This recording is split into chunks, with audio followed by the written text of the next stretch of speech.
hello, June, and a new episode of It'll Be Fine. I'm your friend and your pal, Kelly Zemnickis, and as we do each week on the show, along with my guest, we dive into a dish that neither of us has made before, or in today's case, that our guest has and is guiding me along. But we go forward either way with the confidence that it's going to be fine. And on today's show, we're making, can you see there? Kind of, it's there, coffee cake. But a very special coffee cake. This coffee cake is very near and dear to my guest's heart. It's going to be good. We're making a knockoff of a very famous American brand coffee crumb cake with Chicago's own, back for their third appearance on the show. It's Katie Zane. Katie is now 2 away from the Five Timers Club, which also just has another Chicagoan. It's just all Chicago if Katie makes it in second. But I'm so glad to make alongside Katie. They are a fantastic stand-up comic, writer, producer, all around really good egg. So glad that they're here today. So let's get started. Chicago's calling. Coffee cake. It's going to be fine. It'll be fine. It'll be fine. It'll be fine. It'll be fine.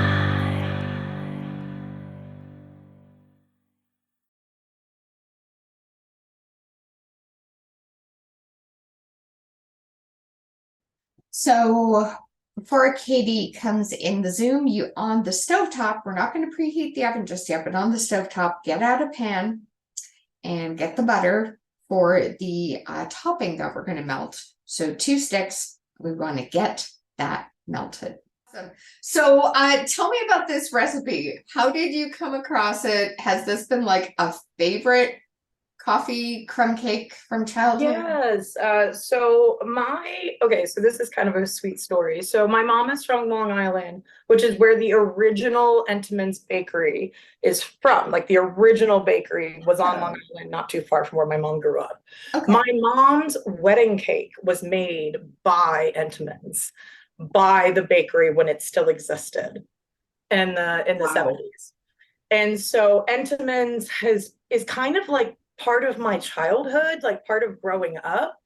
I grew up like eating, they make like a cheese Danish, a raspberry Danish. I remember those. Yeah. And they make the crumb cake, which is like one of their like flagship things, because this crumb cake is a traditional like morning dessert, I guess, in New York. Originally I was trying to get a recipe from my aunt, but I did not get it fast enough, so I just found a recipe online. And I had to try a couple different recipes to get like the right consistency of the bake, because the cake is supposed to be very moist and rich because there's lots of butter in this recipe. And it's a difficult cake, I gotta say, to replicate, because even this recipe is pretty dang good. It is not a perfect copycat of the Entenmann's coffee cake, but it's still delicious. So while the butter is melting, do it at a low temperature. Don't, it's a slow melt. What we can do is get a small bowl and take our brown sugar. This is just for the topping, by the way. We're not making the cake yet. So take the ingredients needed for the topping. We want brown sugar, ground cinnamon, kosher salt, stir well, and get that into a food processor. So I'm just going to put it in the food processor to save a bowl. So what I am doing, because I do not have a food processor, is I'm using my pastry cutter to mix the pastry cutter. Is actually like a pretty good, like if you don't have a food processor, if you don't have like a lot of gadgets, pastry cutters are actually really great for fill-in. So I use this to put the sugar and the cinnamon and the salt all together. I found that worked well when I was practicing. Awesome. I will say once we get the butter in, I do the butter with the pastry, and then when we do the flour, I switch to a fork. Gotcha. Because we are making a streusel topping, and these crumbs are like in the recipe, it says like these are the star of the show. This is such an important step, because don't fuck it up. Buttery, sugary, flour coated crumbs. That's like the whole. All right, so I have a comically tiny food processor, so I will be moving. So do I. Over to a bowl. I Yeah, I do have one, but it's comically small. Yeah. And I think I just put the wrong salt. I put the cake salt in. Oh, well. That's okay. You know what? At least we're telling the people what the recipe says, which is that it should be kosher. Because I'm doing this by hand, I kind of do it until it just looks incorporated. Like as long as it looks pretty mixed together. That's fair. Yeah, because it just kind of looks like a wet. I don't even know how to describe it. It looks like oatmeal that you put too much milk in or something. Or it's kind of like wet and lumpy, and it could be something, but you can't tell yet.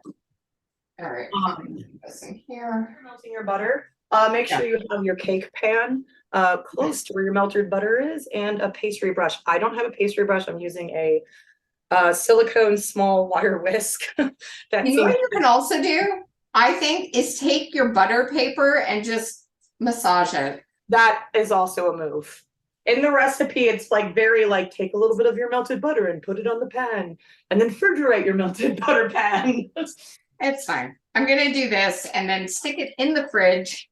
I don't know why, but you have to put this in the fridge. So okay. I think it's to harden the butter to make it have like I think it keeps like the moisture in the cake different or something. I don't know, because later they ask you to take it out for a moment, so it doesn't really make sense. Give it a break. Okay, go in the fridge. It's kind of a thick paste. Now it's gonna go. So what I've done at home is I've taken a potato masher. Same thing. And actually, if you don't have Okay. So here we go. Adding that flour in now. Here we go. and it looks pretty unappetizing for a moment. Yes, it does. The brown sugar doesn't help. What this kind of reminds me of. Oh yes. You know, I didn't even think of that. Like, I think I thought of mud, Yeah, no, but nothing more perverse than that. Or just think applesauce. This looks like homemade applesauce. Oh yeah, it does. That's better. Yeah, I'm actually like this is really coming up even better than what I did at the end of the day. Awesome. When you're doing this, the whole thing is you want to have the recipe is very specific about this. You want to have clumps, medium clumps, littler clumps, but it's so important to keep them. And if they're not really clumping well, you can clump them and squeeze them together with your hands. Yeah. I will probably have to do maybe, but mine are clumping. It's clumping really well today, so I might not have to squeeze anything. But that's a weird sentence. It's clumping great. Yeah, because if it doesn't clump well, it won't. You end up with crunchier parts, and this is supposed to be kind of a tender streusel topping. Okay. I'm gonna get in there with my hands a little bit. Make sure.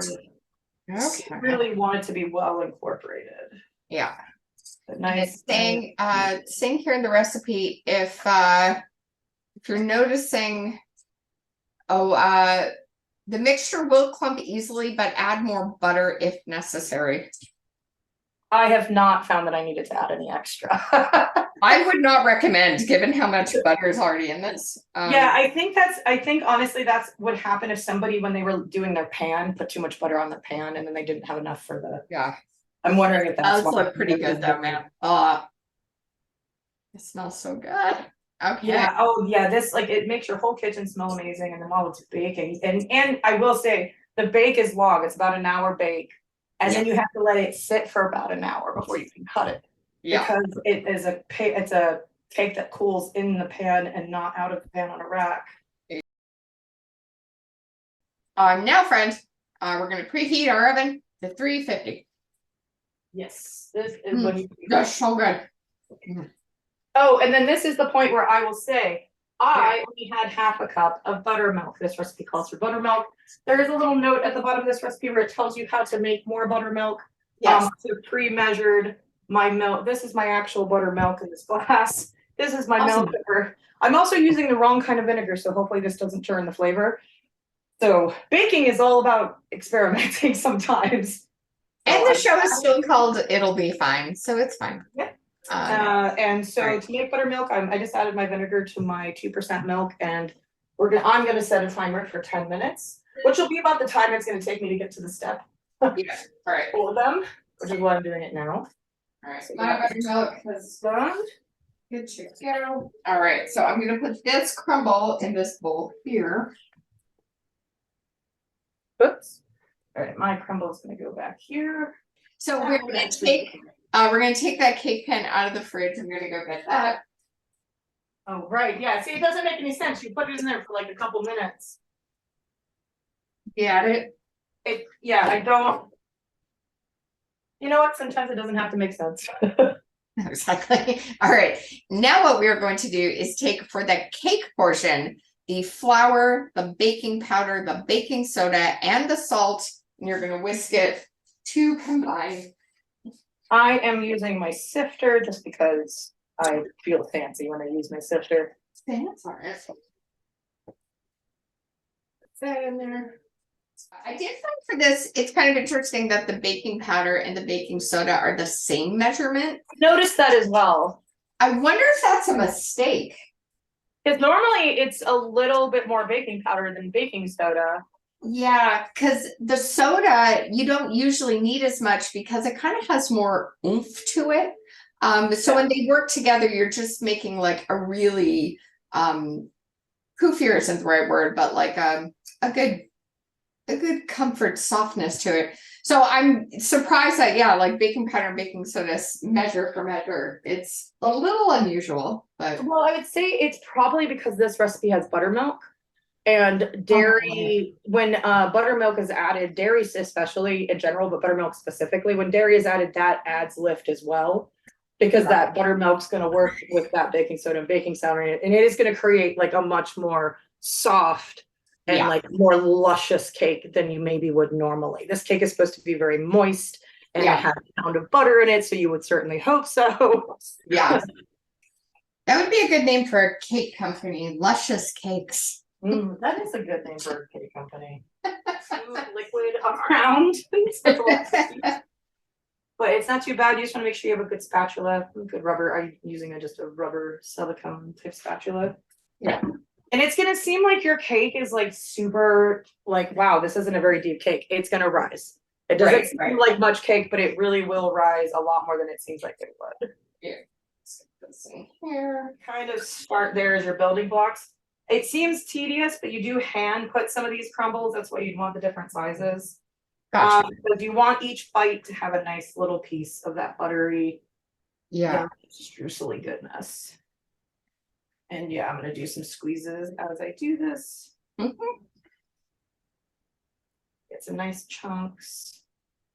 And you will get to a point where you're like, I have so much streusel topping. You want it all on there. And I will say that when you're eating it, quite a bit of it will fall off. So you won't actually end up eating all of the sugar. Just some of it. Yep. And there's an optional powdered sugar step after the bake, which you do not, it looks very pretty, but you do not have to add the powdered sugar. It is not essential. I think I'm gonna opt out of it. Okay. But I might do it. If you're doing this at home and you're like, oh, I didn't buy that, all you need is a little coffee grinder and granulated sugar, and you can make your own. Yes. Just never have to buy that. Get down to where you have small bits, and that's okay. Yeah. Cool. Oh man. Yep. It just keeps coming. Yikes. All right.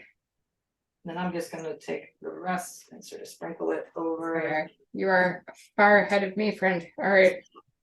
This is my third time. Yeah, you're probably helps. I've put some efficiencies in. Well, also, like I said, this is such a recipe that it required, you don't want to mess with it too much. right. It's you know, you put it together, but you just put it together. You don't want to fiddle too much. Yeah. And that looks pretty dang perfect to me. Awesome. All right, so you're gonna get yours into the oven. Beautiful. Not like that. That's So the this is full size pan will look like. Yeah, so this is going to go for 50 minutes to an hour. But as It was about 55.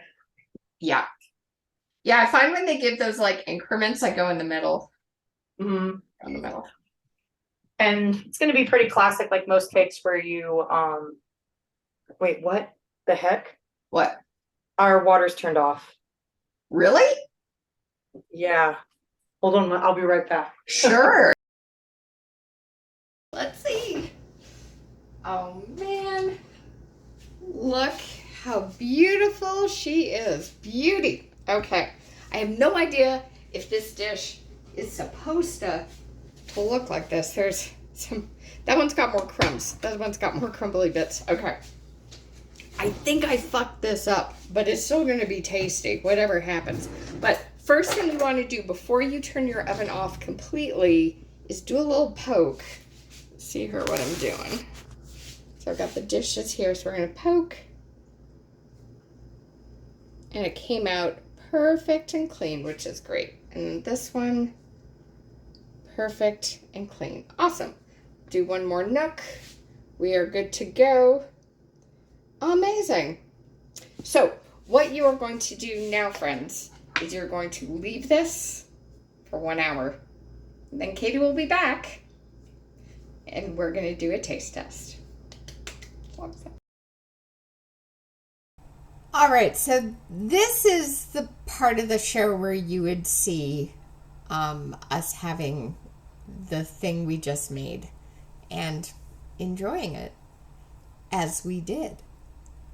And I speak of this in past tense because I can't find the footage. I don't think I hit record. So it's episode 329. This was bound to happen at some point in the time we've done the show. And the time I've done the show. Katie, I'm so sorry. It wasn't sabotage. And I say that because what Katie made, if you look up this coffee crumb cake, Katie, they basically made a textbook version of it. Google any photo of coffee crumb cake and pretend Katie made it. It was perfect. Mine looked like it had gotten in a bad accident. Here's a picture of mine. Ugh. But despite the looks, it's probably the best thing I've put in my mouth. So good. It was so good. Everyone I fed it to just devoured it. It was delicious. But I've looked everywhere. I've looked under every couch, in every book. It is gone. Katie, I am so sorry. When you come back, because you have to come back on the show, I will record the entire thing. I'm such an idiot.